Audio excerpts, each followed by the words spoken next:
여러분, 혹시 이런 경험 있으신가요? 창문이 자동으로 안 올라가서 이거 고장났나 라고 정비소부터 가신 적 있으신가요? 와이퍼를 세우려다가 본닛 끝부분이 긁힐까봐 당황하신 적은요? 또 배터리가 방전이 됐는데 기아가 피해서 빠지지 않아서 견인차를 불러야 하나 고민하신 적은 있으신가요? 그런데 이런 문제 중 일부는 진짜 고장이 아니라 내 차에 있는 기능을 몰라서 생긴 일일 수 있습니다. 모르고 가면 10만 원, 20만 원이 나갈 수 있지만 알고 있으면 버튼 하나, 설정 하나로 해결되는 경우도 있습니다. 오늘은 정비소 가시기 전에 꼭 한번 확인해 봐야 할 자동차의 숨겨진 기능들을 쉽게 정리해 드리겠습니다. 특히 50대, 60대 운전자분들은 오늘 내용을 끝까지 보세요. 단, 차종과 연식에 따라서 작동 방법이 다를 수 있으니 내 차에도 되는지는 반드시 설명서나 설정 메뉴에서 확인해 보셔야 합니다. 그럼 바로 시작하겠습니다. 첫 번째는 창문 자동 올림 처기화입니다. 배터리를 교체했거나 배터리가 방전이 된 뒤에 창문 자동 올림 기능이 갑자기 안 되는 경우가 있습니다. 예전에는 버튼을 살짝만 눌러도 창문이 끝까지 올라갔는데 어느 날부터인가는 계속 손으로 누르고 있어야만 올라가는 거죠. 이럴 때 많은 분들이 창문 모터가 고장이 났나라고 생각하십니다. 그런데 실제로는 고장이 아니라 배터리 문제로 창문 위치 기억값이 초기화된 경우가 많이 있습니다. 방법은 간단합니다. 시동을 켠 상태에서 창문 버튼을 아래로 끝까지 눌러 창문을 완전히 내립니다. 다 내려간 뒤에도 3초에서 5초 정도 더 누르고 계세요. 그 다음에는 반대로 버튼을 끝까지 당겨서 창문을 완전히 올립니다. 다 올라간 뒤에도 역시 3초에서 5초 정도를 더 당기고 계세요. 이렇게 아래와 끝을 한 번씩 잡아주게 되면 오토 윈도우 기능이 다시 살아나는 경우가 있습니다. 물론 이렇게 해도 안 된다면 그때는 진짜 부품 문제일 수 있습니다. 하지만 정비소 가기 전에 이 방법부터 꼭 한번 확인해 보세요. 그런데요, 창문보다 더 조심해야 할 것이 있습니다. 잘못 건드리면 와이퍼 고무값보다 도색비가 더 나올 수 있습니다. 두 번째는 와이퍼 서비스 모드입니다. 요즘 차량에는 와이퍼가 본닛 아래쪽에 숨어 있는 차들이 많이 있습니다. 겉으로 보기에는 그냥 손으로 세울 것 같지만 일부 차량은 와이퍼가 본닛에 걸릴 수 있습니다. 이 상태에서 억지로 세우게 되면 본닛 끝부분이 긁히거나 도색이 손상될 수 있습니다.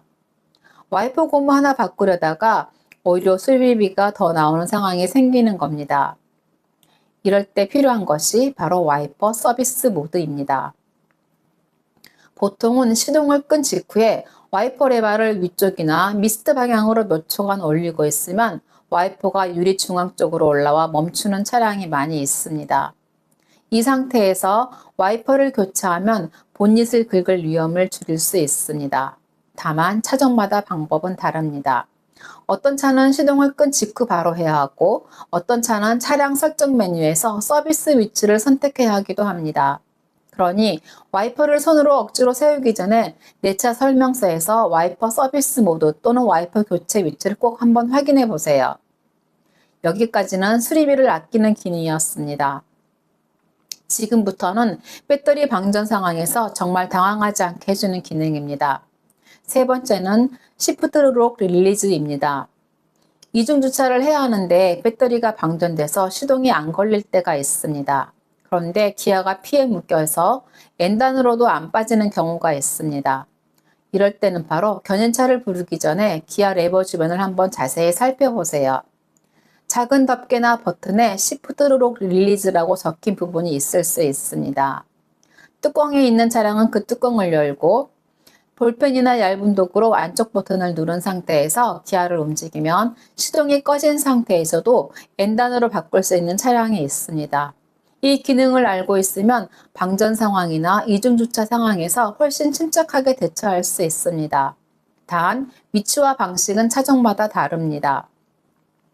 기아 옆에 있을 수도 있고 콘솔 안쪽에 있을 수도 있고 일부 차량은 방식이 완전히 다를 수도 있습니다. 급할 때 찾으면 정말 당황합니다.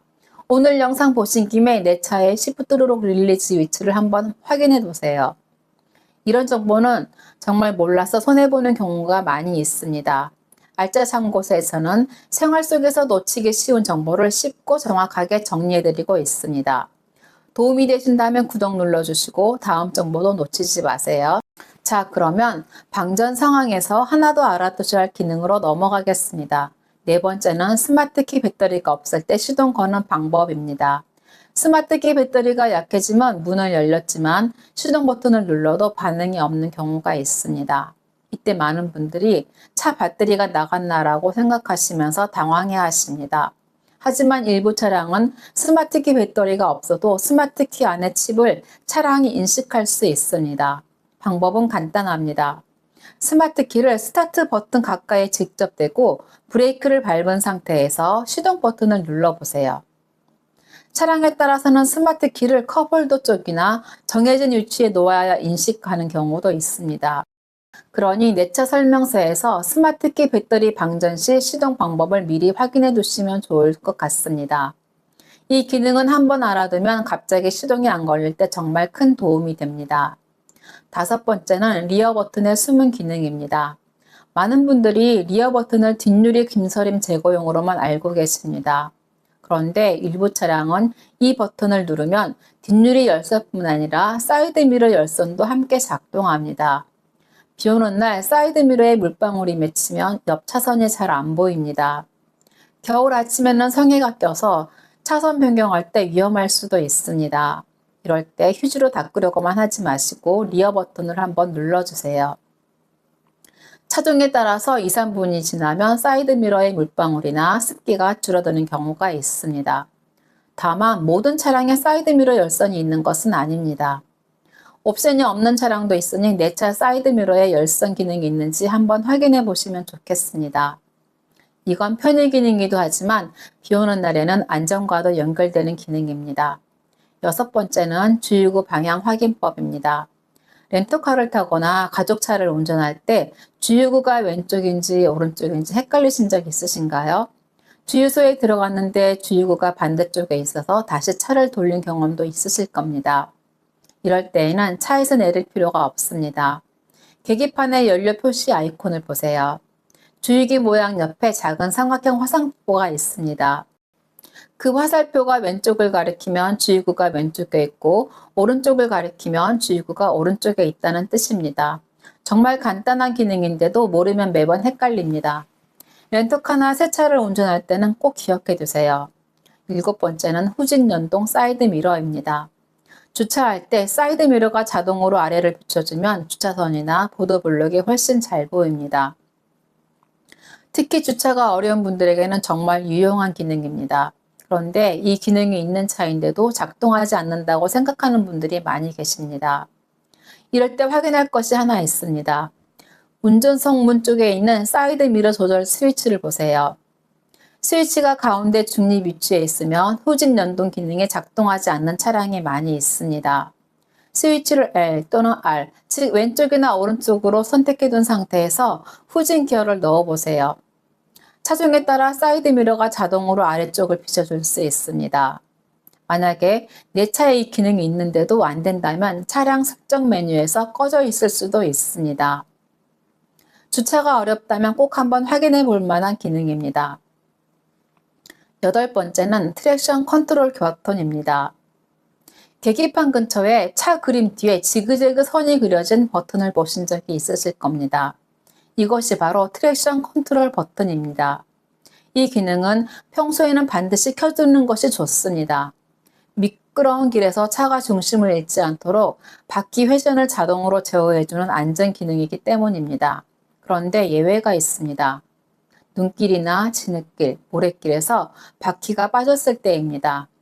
이런 상황에서는 바퀴가 어느 정도 헛돌면서 차가 빠져나와야 할 때가 있습니다. 그런데 트랙션 컨트롤이 켜져 있으면 차가 출력을 줄여버려서 오히려 더 빠져나오지 못하는 경우가 생길 수 있습니다. 이럴 때만 잠깐 버튼을 눌러서 기능을 끄고 천천히 빠져나온 뒤에는 반드시 다시 켜주셔야 합니다. 꼭 기억하세요. 평소에는 ON, 빠졌을 때는 OFF, 빠져나오면 다시 ON입니다. 아홉 번째는 헤드레스트와 비상 탈출 도구입니다. 자동차 좌석에 머리 받침대, 즉 헤드레스트는 평소에는 목과 머리를 보호하는 장치입니다. 인터넷에서는 차량 침수 같은 비상 상황에서 헤드레스트를 빼서 금속봉으로 창문을 깨는 방법이 많이 알려져 있습니다. 하지만 꼭 알아두셔야 합니다. 모든 차량 유리가 쉽게 깨지는 것은 아닙니다. 최근 차량 중에는 유리가 잘 깨지지 않는 경우도 있고 차종에 따라서는 헤드레스트가 쉽게 빠지지 않는 경우도 있습니다. 그러니 헤드레스트는 정말 아무 도구도 없을 때 생각해 볼 수 있는 마지막 방법 정도로만 기억하시면 좋을 것 같습니다. 정말 확실한 준비는 따로 있습니다. 바로 비상용 안전망치와 벨트 커터입니다. 운전석 옆 문이나 문 수납 공간에 넣어두면 위급한 순간에 바로 사용하실 수 있습니다. 헤드레스트는 최후의 방법, 안전망치는 미리 준비, 이렇게 기억해 두시면 좋을 것 같습니다.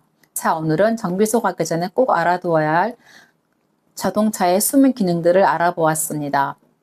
창문 자동 올림이 안 될 때는 창문 초기화를 먼저 해보세요. 와이퍼를 교체하기 전에는 서비스 모드를 확인해 보세요. 배터리가 방전됐을 때는 Shift 록 릴리스와 스마트 키 접촉 시동을 기억해 두세요. 비 오는 날 사이드 미러가 잘 안 보인다면 리어 버튼을 확인해 보세요. 주유구 방향은 계기판 화살표를 보면 됩니다. 후진할 때는 사이드 미러가 안 내려간다면 미리 스위치가 L이나 R에 있는지 확인해 보세요. 눈길이나 지느길에 빠졌을 때는 트랙션 컨트롤을 잠깐 끄는 방법도 알아두세요. 그리고 위급 상황을 대비해서 안전망치와 벨트 커터는 차 안에 미리 준비해 두시면 좋을 것 같습니다.